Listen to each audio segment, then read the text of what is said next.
Wasitana munafe tukwebaza okero okulaba Bukedde TV1 ku Friday no mutonzi yebazibwe yakumye kekadde tukuddemu agatali konfufu nze kuteesa jujure munsi ne mebu mulungi katandike n'ebikulu. Omwana yawambibwa ku bazadde ba Azusi ne bafa essanyu. Poliisi eyimbudde mukoomuyimbi wize yamutomedde n'amumenya okugulu. Nenge saawa zino ekikolwa kino tukivumirira. President Museveni asinkanye abalimi b'ebikajjo e Busoga n'abasuubiza okubagulira ekyuma kya sukaali. We shall negotiate and we take over Mayuge, the one on the way here. Abakungubazi batenderezza omukulu okukoleddwa Roda Kalema bamusabidde mu Lutikko e Namirembe. N'ayagala gye yafumbirwa, n'ayagala abantu.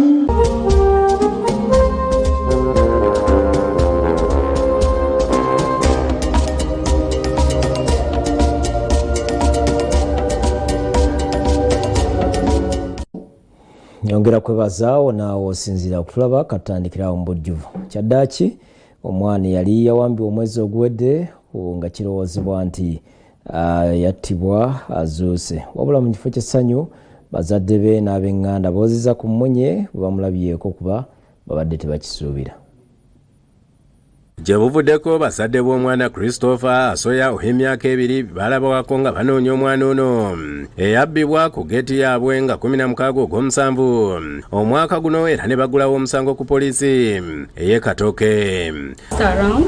The neighbors told us that they saw some man who was residing at the unfinished buildings is the one that carried him away. Bano twabakulaga mu mawulire gaffe ng'ennaku z'omwezi 22 ogw'omusanvu omwaka guno nga banoonya omwana kyokka n'abula. Wabula olunaku olw'eggulo nti waliwo omuzira kisa Medi Senfuka nga mutuuze w'e Katoke mu division y'e Nabweru yabategeezezza ng'omwana we bamulina oluvannyuma lw'okulaba amawulire mu lupapula. Amaze weeks nga 3 so tugenza olaba amawulire nga bagamba nti omwana ono bamuwamba ne bamutta naye ate ng'ali wano. Kigambibwa nti waliwo omuyizi Sadik Kizito eyawamba Asoya ng'asaba abazadde be ssente obukadde 20 oba si kyo agenda kumizisa omusu. Kyokka Senfuka agamba nti omwana ono yamusanga ataayaaya n'amulonda n'addukira ku poliisi y'e Kawempe okugitegeezaako. Bati nayo weeks 2 nga mukuumi era kibadde kiddirira singa bannannyini babuze badde ngenda mutayirira muwa amannya abeere mwana we. Bano poliisi ebasabye okugenda e Katoke kubanga abazadde gye baali bagulirawo omusango gye babeera baweera omwana waabwe. Senfuka akulembeddemu abazadde b'omwana ono okuli kitaawe Justin Etaku ne nnyina Specioza Aseduna Dorothy n'abatwala mu maka ge Katoke Zone A ne bajjayo omwana. Katonda tumwebaza nnyo kir'okuba tufunye omwana waffe. Era njagala kwebaza abantu mu kitundu kya kino kulabirwa omwana waffe okumala ennaku ezo zonna. Annyonnyodde ebyaliwo ng'alonda omwana ono n'asalawo okumutwala ewuwa amulabirire. Nina kasoda kaminda fuuta emmotoka zimusala ne piki nenyimirira ne mujjawo ne ndipootinga nemba n'omwana ono. Ne mugamba leka tumusigaze tumukumbe mama we ne tatawe wanajja nga tubawo omwana waabwe. Bwe batuuse ku poliisi y'e Katoke ab'eŋŋanda z'omwana bamwaniriza nga muzira ne beebaza Senfuka olw'omutima omulungi.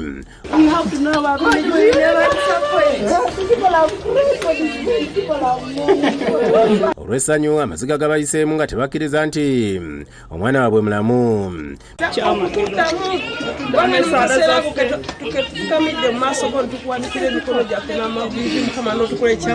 Kitaawe w'omwana ategeezezza nti tebasoose kukikkiriza nga Senfuka abagambye nti alina omwana waabwe kubanga essuubi lyali lyabaggwamu. Tetumanyi kisobola kugamba especially omusajja yalonda omwana waffe tetumanyi na mukyala we naye tekisobola kugamba nti Katonda alawo omukisa. Because this child disappeared since the 16th of June up to today. It can only be the grace of God.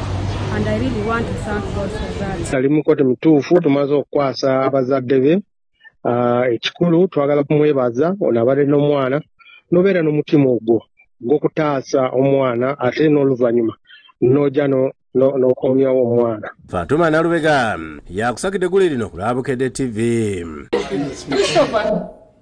Kale mwebale bannaffe olw'omutima omulungi ogwate omuyimbi Douglas Mayanja amanyiddwa nga Wizo akyali mu ddwaliro Ensambi oluvannyuma lwa mukazi we okumutomera n'amumenya okugulu nga bali mu bbaala e Munyonyo. Mukazi we poliisi yamukutte kyokka oluvannyuma bamutadde ku kakalu.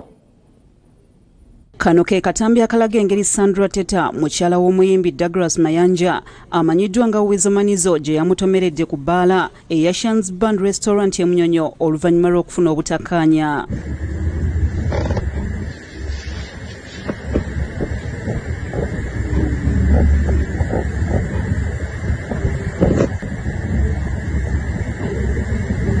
Ye Teta yakwatiddwa poliisi ya Kabalagala n'emmotoka ekika kya Benz namba UBH 178Y gye yakozesezza okutomera Wizo nga zinaatera okuwera ssaawa 6 ogw'ekiro. Kino kye kyaviiriddeko Wizo okutwalibwa mu ddwaliro erya Mukwaya e Kabalagala gye baamukoleddeko sikaani oluvannyuma ne bamwongerayo ensambya okufuna obujjanjabi obusingako ku ssaawa 7 ogw'ekiro ekikeeseza olwaleero. Okusinziira ku batuuze abawangalira e Munyonyo okumpi n'ebbaala eya Shan's Band Restaurant baasembye okulaba ku Wizo ssaawa nga 3 ez'ekiro ng'ali mu mmotoka ye eya Benz ng'ayolekera ku Shan's okunywamu. Bayisawa 10 Wizo yabadde wa Shan.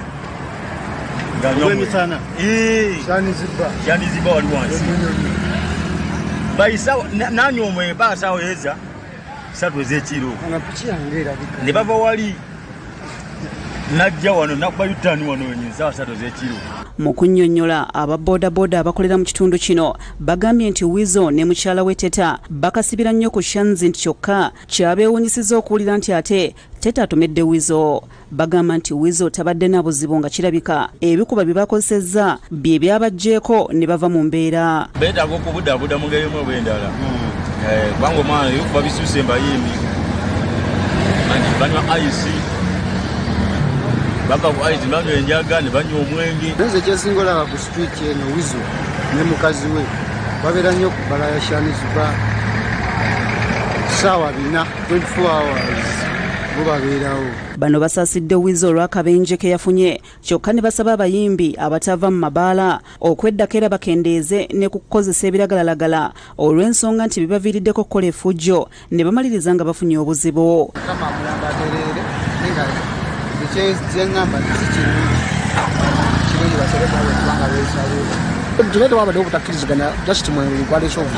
Abalala bagambye nti poliisi erina okunoonyereza okuzuula ekituufu ekyaviiriddeko Teta okutomera bba aleme kugendera awo. Banaffe abalenzi tubazadde tubalina ate omukamwana najja n'atomera mugundi wange si kirungi n'akatono.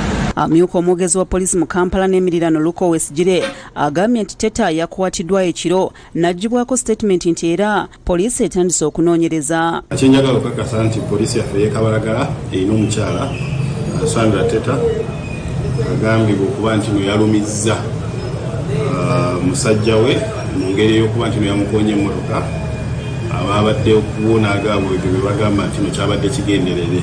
Ayongeddeko nti n'emmotoka eyakoze akabenje ekuumirwa ku poliisi y'e Kabalagala nga ye Wizo ali mu ddwaliro Ensambya gy'afunira obujjanjabi. Tunafuna statement ya Sandra esa kuba bamuleese kiro tuli mu nteekateeka lyakuba nti tumujja mu statement nga kwotadde bwe tunaaba tumaliriza nga n'omulwadde azzeeko engulu tumujjeko naye statement ku biki ebyabaddewo. Owesigire akakasizza nti poliisi yakwekenneenya fayiro eno okulaba ekiddako mu musango guno. Naye ng'essaawa zino ekikolwa kino tukivumirira ky'okukoona omuntu era wadde eyatomeddwa ayinza obutalaga interest egobeera musango tujja bba twebuuzaako eri omuwaabi wa gavumenti kutya bwe tuyinza okweyongera mu maaso n'omusango guno. Kitegerekeze nti we buwungeeredde nga Teta ayimbuddwa ku kusaba kwa Wizo wabula ng'Owesigire ategeezezza nti bakwebuuza ku muwaabi wa gavumenti abawabule ku kiki eky'okuzzaako wadde nga Wizo ayinza okuba nga tayagala kwongerayo musango. James Magala, David Tamale ne Ignatius Kamya be bakusakidde eggulire lino ku Lwabukedde TV. Ate President Museveni asuubiza abalimi b'ebikajjo e Busoga okubagulira ekyuma kya sukaali ekya Mayuge Sugar Limited basobole okukyeddukanyiza balekerawo okukaaba nga bwe banyigirizibwa bamusiga nsimbi bannannyini byuma ebiriwo kati. Kyokka abasabye okumuwa ekibalo ekimukakasa nti okulima ebikajjo kusinga enjiri ye eyafa eka modo mu kugaggawaza abantu. Abalimi b'ebikajjo mu ggwanga baludde nga beekubira enduulu eri pulezidenti ku bbeeyi yaabyo ezeegwa buli lukya. Bano bazze bamuloopera nga bwe banyigirizibwa bamusigansimbi abalina ebyuma ebikabula ebikajjo. Ababaseera ebikajjo bo ne bafunamu kiralu nga babikolamu ebintu ebyenjawulo. Abalimi era basaba pulezidenti okuteeka omukono ku tteeka erya Sugar Act lye bagamba nti lino lijja kubawonya okunyigirizibwa kwa bamusigansimbi. Leero pulezidenti asinkanye abalimi ebikajjo mu ggwanga ku bizibu byabwe. Ensisinkano eno ebadde mu maka ge Ekityerere mu disitulikiti ey'e Mayuge. Ssentebe w'abalimi b'ebikajjo mu ggwanga Issa Budogo amuloopedde nga minisita w'ebyobusuubuzi n'amakolero Francis Mwebesa bw'akyagaanye okutondawo akakiiko ka Sugar Board akajja okuteekesa etteeka lino mu nkola. We are poor because millers are taking away our small profit. So, Your Excellency, now that the minister failed to bite, we are requesting that you order them today. What is the problem with Mwebesa now? Pulezidenti atadde minisita Mwebesa ku nninga okunnyonnyola ku nsonga eno ng'ategeezezza ng'ekitongole ekya ISO bwe kiri mu kwekenneenya amannya g'abamemba abalondebwa. We never send them for security who comes to cabinet to be put on a council like that one. Who is heading those security agencies? Police or what? It is the Ministry of Internal Security. ISO. Pulezidenti akubidde aba ISO essimu wabula bye bamuzeemu nga tebikwatagana na bya minisita. Ensonga n'asuubizaawo kugigonjola obutasukka bbalaza ya wiiki ejja. By Monday they should have finished. I have talked to the Director General ISO. He says he has never heard of that story. Abalimi baloopedde pulezidenti omusolo ogw'ebitundu 5 ku buli 100 ogutategerekeka ogwassibwawo bamusigansimbi ku buli ttaani ya bikajjo nga guno pulezidenti aguweze. In Busoga alone, Your Excellency, it has been estimated that millers collect more than 2,000, deduct more than 2,000 tons of cane in the form of trash. You can imagine. This one is a saboteur. Mazima geno kino kyenda kukonoona kulemesa. Because you can see akuba nti wobona the bikajjo which are sold in the market. Ebikadde bebatunda ku ngira eyo wona bebabitunda. You cannot see any leaf there. Banera bamusabye okubakwasizaako nga bagulira ebigimusa n'okwongera ssente mu bibiina byabwe kintu kyakkiriza. If you give us fertilizer, because with the additional fertilizer we shall be able to increase productivity, and these millers who make a noise, they have no sugar cane, they will be getting paid. Sebo twasalawo twegatte ng'abakyala tulime ebikajjo nga tupangisa amataka. Pulezidenti asuubiza abalimi okubagulira ekyuma ekya sukaali ekya Mayuge Sugar ekiri ku katale mu kadde kano. We shall negotiate and we take over Mayuge, the one on the way here. Mpegano butyaikiriza alijja kutesani Mayuge mugitwale ng'agibaguzeeko. Yangala baba yangala baba yangala baba yangala. Wabula asabye abalimi okwongerawo okumuwa ekibalo ekiraga nti ebikajjo bisinga enkola gy'asomesa eyafo eka modo. But when Budugu is now saying that when you do everything possible, the Munaku will remain with 4 million. That's not enough to get him out of poverty. Ekyo tekimala kutoola muntu waife mu bwavu. So I would like the sugarcane growers to agree with me so that we don't send mixed messages to our people. Ne bamusigansimbi abakola sukaali balaajanidde pulezidenti ku misolo n'abamu ku bantu ababalemesa okukola. We have applied for 0% import duty on materials and import under special operating framework with government. They have already invested 25 million, Your Excellency. The other 2 factories? No, yes. I'm from CN Sugar. Abalimi basimye pulezidenti olw'ekyuma kya Mayuge Sugar kyagenda okubagulira. His Excellency nga bwakubenda gyatulira ekyuma eky'emayuge n'endooku ng'abasuga mwena ndowooza nungi. Kino nsaba mu bwembulufu bwonna abalimi b'ebikajjo abayivu ffenna twegatte guno mukisa tugutwale. Ivan Lubega yakusakidde guli lino ku Lwabukedde TV. Ate ye Ssaabalabirizi w'ekkanisa ya Uganda Dr. Samuel Stephen Kazimba Mukalu asabye abantu bulijjo obutalunkanira bintu bya nsi nti kuba essaawa yonna bagivaako. Abadde akulembeddemu okusabira omwoyo gwa Roda Nsibirwa Kalema mu lutikko ya Paul Mutukuvu e Namirembe nga kujjumbiddwa abantu bangi. Luteko ya Paul Omutukuvu e Namirembe kubyeko obugule mu kusabira omwoyo gw'omugenzi Roda Nsibirwa Kalema omu ku baana be yaliko Katikkiro Martin Luther Nsibirwa eyapanga 3 omwezi guno mu ggwanga erya Kenya gye yali atwaliddwa okufuna obujjanjabi. Ku ssaawa 3 zennyini omubiri gw'omugenzi guyingiziddwa mu kanisa gukulembeddwa bandi ya polisi ne bannaddiini abakulembeddwamu Ssaabalabirizi Dr. Samuel Stephen Kazimba Mukalu ne bannaddiini abalala.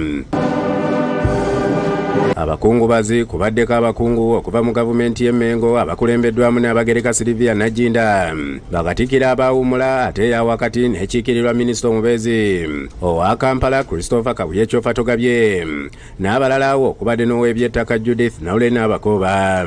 Bw'abadde abuulira Kazimba asiimye Katonda olw'obulamu bw'omugenzi bw'akwesezza obulungi okuyamba abalala n'okuweereza ekkanisa. Naliko omulabirizi w'Emityana naye lwe nasooka okukyala ekibuga ne maama amaka gye twasula yatwaliriza ye maama Roda Kalema. Amutendereza olw'obukulembeze bwe obw'enkulaakulana n'okulwanirira eddembe ly'abakyala. Naddala we yabeerera mu Paalamenti n'ategeeza nti alese omukululo. Yafumbirirwa ddala n'ayagala gye yafumbirwa n'ayagala abantu n'ayagala buli kintu kye yasanga eyo. Kibogo oyo amukoledde nnyo. Abalabirizi okubadde Hannington Mutebi owa Kampala eyawumula ne Barwa Jackson owa Kampala aliko boogedde ku ngeri omugenzi gy'azaawagira emirimu gy'ekkanisa. Iriddwa omuntu abadde n'okukkiriza okulabika twatandikayo mpolampola okuyamba abaana abateesobola mu nzigotta oba mu slums z'ekanyogoga naye maama Kalema nga musaale okulaba ng'ayamba okuweerera abaana abo. Olw'okubanga omugenzi yalama nti ensimbi ez'ebimuli eby'okuganzika ku sanduuke ye ng'afudde eziweebweyo eri enteekateeka ez'enjawulo zazaawagira ekibuga abantu batono abaweereddwa omukisa okumuganzikako ebimuli. Oluvannyuma lw'okusaba abaasomako n'omugenzi e Buddo bamwogeddeko n'aba Bible Society ne bamwebaza olw'obuweereza bwe eri okubunyisa enjiri. In 1944 they started, Buddo was not purely academic, it had a commercial section and she was the first girl to join the commercial section. She walked with the Lord and served with quiet might. Akulira ekibiina ekigatta abaliko ababaka ba Paalamenti Professor Otekat Emily n'abalwanirizi b'eddembe ly'abakyala bakulembeddwamu Miriam Matembe nabo bamwogeddeko. As a former member of the second, third Parliament and the Constituent Assembly delegate, Mama Roda Kalema is one of the mothers of the women's movement in this country, of feminism in this country, and therefore you better know that it is a good thing to fight for liberation of girls and women. And that's why we have come this far. Bazzukulu b'omugenzi boogedde ku ngeri gye bajjukira obulamu ne jjajjaabwe era nti bagenda kumusubwa nnyo. Jaja would call me Mwami, which as most of you know means husband, but is a term of endearment between a grandmother and her grandson. And she was my child. This is a big loss and it pains us all. Bamulekwa abakulembeddwamu Dr. Gladys Kalema zikusooka boogedde ku bulamu bwa nnyabwe n'ebimu ku bye baasembyeyo okwogerako naye nga tannafa. And when Mama went to Kenya, she was happy to see us. We took her to the emergency. Her pressure and oxygen had dropped. They put her on fluids, and the next day she was transferred to ICU. She wrote, "My 96 years, God, what can I say?" She was very grateful. bamutendereza olw'okubakuza obulungi wadde nga kitaabwe yali yattibwa dda ku mulembe gwa Amini. And Mama would say to me, Nze Mama, Nze Tata, Lwaki ontawanya? Why are you disturbing me now, boy?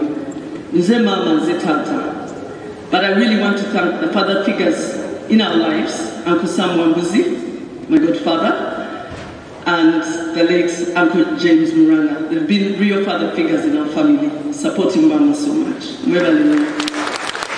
Thank you, Mama, for being a mama, a tata, head of clans, an arbitrator, a friend, a sister, a grandmother to my children. Robert Wagwa Nsibirwa, omumyuka wa Katikkiro owookubiri ku lwa famire, asiimye Roda olw'okukuuma ekitiibwa ky'enju yaabwe era nti abadde atambulirako ensonga nnyingi. Senga waffe fenga abaludda lw'eno yabadde omwana omukulu owa jjajja ebase mu maaso ga lutikko eno Katikkiro Maduda Nsibirwa era yabadde ssentebe wa nnyumba ya Katikkiro Maduda Nsibirwa. Olwa famire y'omutaka Sebugwawo Nelson, mikwano gya famire ya Roda Kalema bakulembeddwamu n'abagereka Silvia Najjinda boogedde ku ngeri gye bakumye omukwano emyaka egiwera. Tubadde wamu mu ssanyu n'ennaku mu kujaguza amazaalibwa, okubatiza, embaga n'ebirala bingi. Omwami Kalema bwe yavaawo tegessebwawo mukwano yakutwala mu maaso. Ate okuba jjajja bwe yafa, Mama Roda abadde wamu naffe okutuusa naye lwagenze. Omukubiriza w'olukiiko lwa Buganda Patrick Luwaga Mugumbule asomye obubaka bw'omuterega obusaasira abafamire olw'okuviibwako omuntu empagi Luwaga. Tusaasidde nnyo bamulekwa abazzukulu n'ab'emikwano olw'okufiirwa kuno. Mu ngeri y'enjawulo tusaasira Oweekitiibwa Robert Wagwa Nsibirwa ne baganda be olw'okufiirwa ssenga waabwe. Mama Roda Kalema alesse omukululo mu by'obukulembeze, ebyobufuzi, ebyenjigiriza n'embeera z'abakyala ezimanyiddwa. Minisita omubeezi owa Kampala Christopher Kabuye Kyofa Togabye asomye obubaka bwa pulezidenti ng'atendereza Roda olw'obuvumu n'obwerufu mu buweereza bwe. She has lived a life of multiple testimonies, as been mentioned here, is a patriotic leader in various respects to many women in leadership. She encouraged them to believe in themselves. Oluvannyuma omubiri gw'omugenzi gufulumiziddwa mu Lutiko okutwalibwa mu maka g'Emuyenga gye gunaggyibwa enkya okutwalibwa ekibuga yanaaziikibwa ku Lwomukaaga. Nze Ismail Nsubuga ku lwa Bukedde TV. Bwe tweyongerayo, Pulezidenti Yoweri Museveni ayongedde okuwagira omulimu gw'okuzzaawo amasiro g'e Kasubi bw'awaddeyo obuwumbi bubiri. Ensimbi zino azitisse omuyambi we Lieutenant General Proscovia Naraiso. Obwakabaka bwebaza Pulezidenti olw'omulimu guno. Pulezidenti Yoweri Museveni yayongedde okuduukirira enteekateeka z'okumaliza amasiro g'e Kasobe bw'awaddeyo obuwumbi bubiri. Obubaka bw'ensimbi zino bw'abadde bwa Cheeke Pulezidenti abutisse omuwabuzi we Lieutenant General Proscovia Naraiso. Obubaka bukwasizza buvunaanyizibwa ku mulimu gw'okuzza amasiro Haji Kaddo Kibero. General Naraiso olulala okulambuzibwa amasiro yeebazizza obwakabaka olw'omulimu amatendo ogukoleddwa. Omukulembeze yantumye okujja ku masiro okuleeta obuwumbi bubiri bw'obubaka bwe yantuma. Omulimu ogulabye otya? Omulimu ngulabye naye nze okusinziira sizimbanga ku masiro naye okusinziira nga amanyi okuzimba kubanga nze wange nzimba n'ekiro ntuula mu ddiro ne ngamba bamenyaawo si mulimu mwangu era katusabe zino sente ezizze zisobola okugumala. Ye minisitiri w'ebyobuwangwa ennoro amasiro embiri n'ebyokwerinda Dr. Anthony Wamala akiikiddwa ku ddidde nakati komeko ng'eminisitiri w'enjigiriza emmenge agambye nti erwedu bwakabaka yakutuusa amasiro ku mutindo gw'okumalirizibwa. Ettu eryo lye batukubye ndaba nga lijja kutuyamba kubanga minisita buli kiseera abadde abuuzibwa tuggulawo ddi amasiro tuggulawo ddi amasiro. Naye njagala okukakasa abatuwulira abatulaba nti tulino nga litutuuseeko oba oliawo ebbanga eritali lyewala minisita ajja kubuulira oba okubuulira Obuganda oba Katikkiro okubabuulira nti amasiro gawedde. Tweyanza Haji Kaddu Kibiri bazza omukulembeze w'eggwanga olw'obuvujjirizi bwa zaawa eri omulimu guno. Nade ndi awo nga bankubira essimu nti omukulembeze agenda kutuweerezayo ku ssente era tuzeeyanziza kubanga zigenda kukola ki? Zigenda kukola mulimu. Ennyumba eri ogiraba Muzee wa Zaalampanga erina okwongerwako essubi kubanga eri essubi lya Muzee wa Zaalampanga buli mwaka olina okukola ki? Twali tumaze emyaka ng'ena nga tuserese Muzee wa Zaalampanga era tuza bwe mumwetegereza ennyo mulaba ki? Emiwaatu egyo era bwe gazino essente zituukidde mu kiseera ekituufu.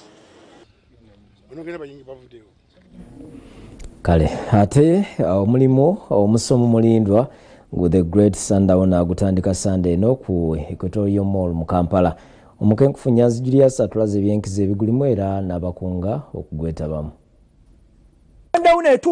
Sundown etuuse twabalanga myaka 1, 2, 5, 8 kati ogwe 10 gutuuse anniversary Prof by research nga tubasomesa ng'ekyuma kibawagala nga sente zimera ku miti n'olwekyo atanaba kujja mu Sundown kugamba nti genda ku Equatorial ofune ticket genda ku Equatorial ofune ticket Sunday eno fenna tugenda kubeera ku Equatorial kumala week number. It's a full week blast olondamu olunaku lumu oyagala byonna tugenda kubaayo nabyo bye tuzenga tusoma okukola okukaza emwanyi dry eno kabeje genda kubeerayo wamu ne Rugogoma ebyuma ebikamula oil ebyuma bino ebikola sapatu endokwa z'amatugunda ezivaamu sukaali wa monko oba wamatugunda oba tonnaba kunywa ku sukaali ono kugamba nti ene chupa enamba yenkanankana ne kira 5 eza sukaali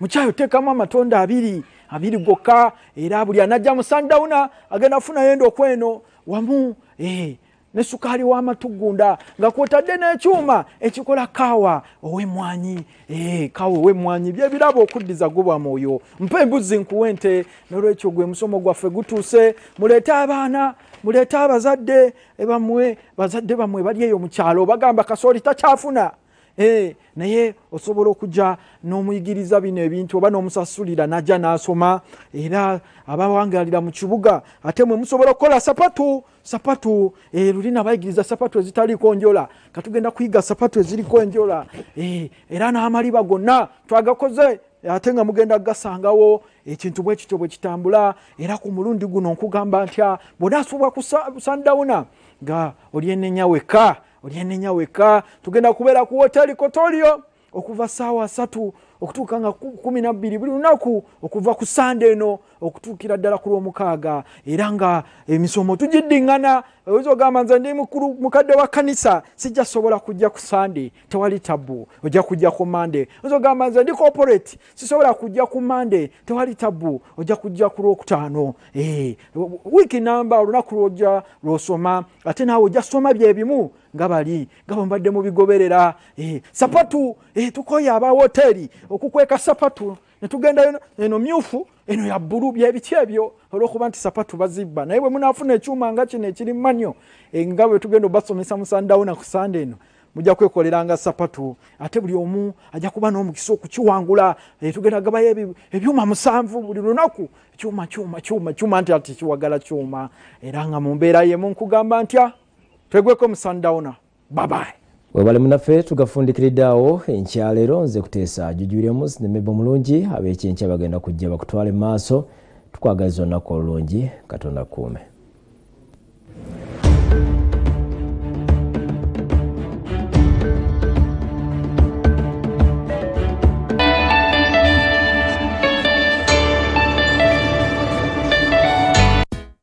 Bukedde Ulokutana zaakubyeko bugule era yatuuse dda mu katale tukulaze engeri omukazi yatomedde omuyimbi Wizo n'emmotoka n'emumenya amagulu ensonga ezaamutomezza zisange mu Bukedde Ulokutano mulimu ebitundu 10 bannayuganda